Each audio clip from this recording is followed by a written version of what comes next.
Ces derniers jours, Ramlet Al-Baïda était devenu un refuge pour certains déplacés. La nuit dernière, ce front de mer de Beyrouth a subi une frappe attribuée à Israël, faisant plusieurs morts et des dizaines de blessés. C'est la troisième fois que le cœur de la capitale libanaise est touché depuis la reprise de la guerre. La banlieue sud de la ville, elle, bastion du Hezbollah, a connu l'une de ses nuits les plus violentes, tout comme d'autres régions du Liban.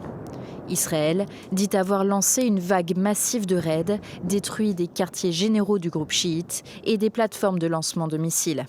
L'armée de défense continuera d'agir avec force contre le Hezbollah terroriste qui a décidé de rejoindre le combat et d'opérer sous le patronage du régime terroriste iranien et ne permettra pas que les citoyens de l'État d'Israël soient atteints.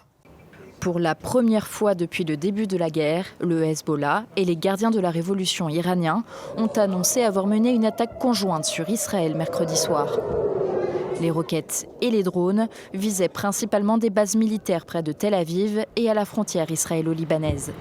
Plusieurs missiles ont été interceptés, mais certains ont touché des quartiers pavillonnaires, comme ici, à Aniel, et fait plusieurs blessés.